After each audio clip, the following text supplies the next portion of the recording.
Umutima Media TV Entertainment ari harimo karitsiye zitwaga Taravigo. Nk'iryo shyamba haje kumanukira umuntu mubi cyane wakubitaga n'ababare uwo twakwita n'Ikivejuru. Gusa afite imara dasanzwe cyane, yafataga agafata umuntu akamuzamuza akaboko kamwe. Ako nibyaje kurangiriraho muri iryo shyamba hongeye hamanukiramo undi muntu bitaga Tayiga yaringwanye cyane, ariko icyo cyo cyari kirenze cyo bitaga Ikivejuru cyangwa icyo cyamanutse kibi mu ishyamba, aho yewe aje gutabara witwaga Tayiga. Komeza urebe yifiteho bakuyirangize. Izi ni incamake zayo, aho iki Ikivejuru kitamwore cyane cyaramukubise igipfunsi, ariko nawe ntiyari yoroshye, nawe yaragikubitaga bagahangana. Niwe muntu ku isi wageragezaga kugahangana nacyo. Yari mu 2025, yari afite speed nyinshi cyane, bagumyaga guhangana cyane. Gukomeza Umutima Media TV, komeza urebe iyi video bakuyirangize kandi subscribe.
Bite muvandi, tuzaranye ko nakuzira.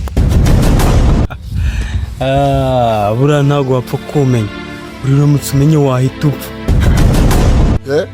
Uri igiki ku buryo nahita mfasa? Ndi icyo utazi udakwiriye kumenya, kandi ukimenye wahita upfa nk'uko nabikubwiye.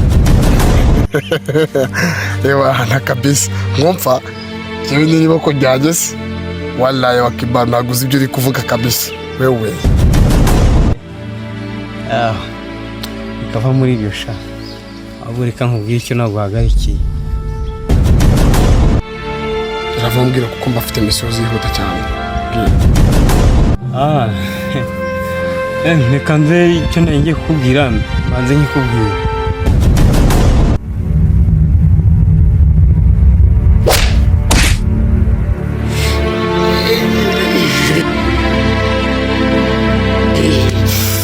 Uramubugita afite imbaraga zingana gute kujyana muri metero zingana gutyo? Mbega igipfusi we. Yo shaka do nibyo nenda jyango nkubwire.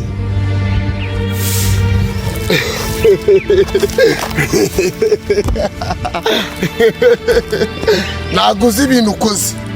Reka ntago ibintu waba umuri kugendaje nkwereke mwanago navira mbaho.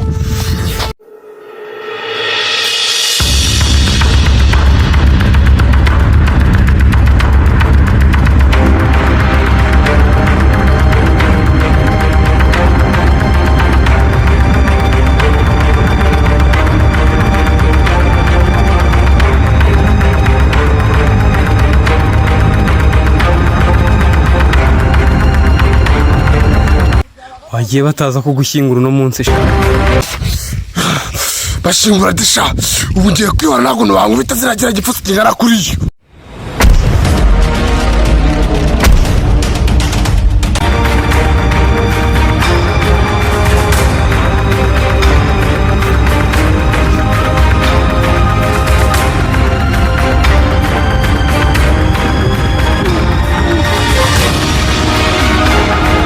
Kusha ngiye kukwica.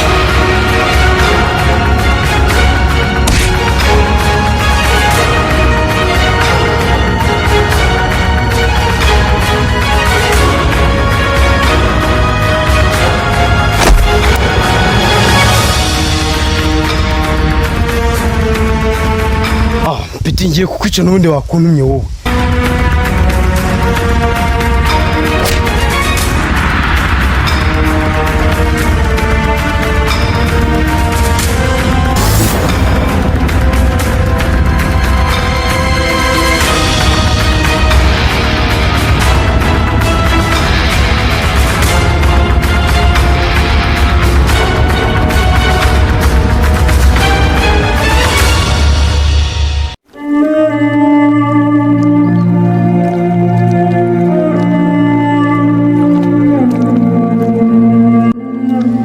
Kuryamyeho byagenze gute bimeze bite ko mbona usa n'umuntu wakubiswe?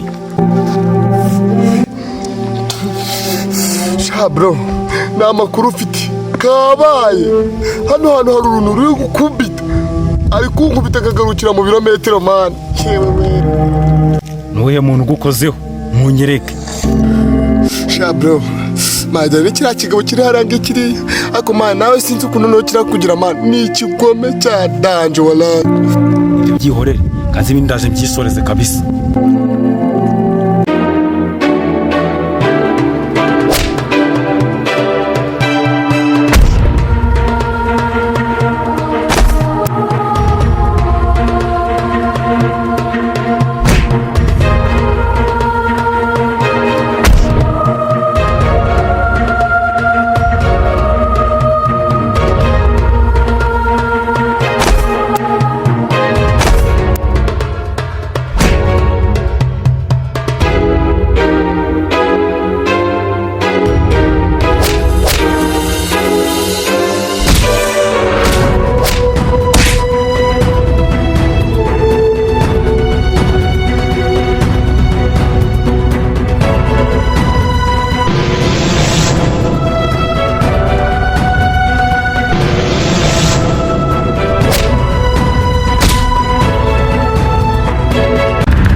Uri cyane ko umuntu ukubita sha.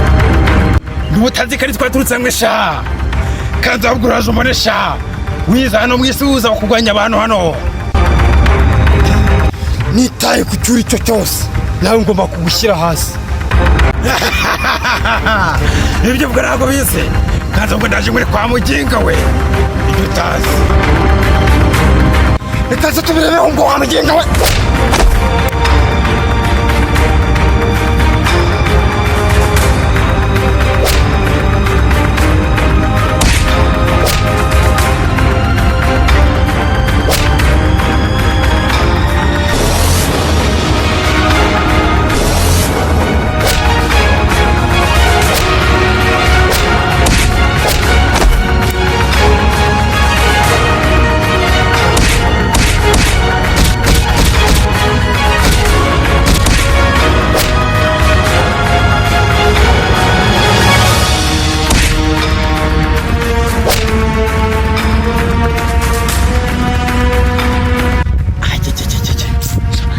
Ni mugwanire nabyo imigwanire isanzwe ndabona byanze kabisa.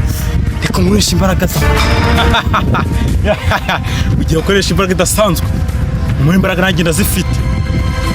Aho waturutse nanjye niho naturutse.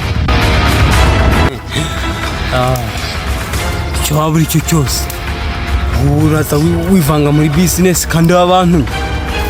Icyo waba uri cyo cyose ngomba kukwica kandi akuvanaho. Ngaho reka tubirebe wa mubyinga we.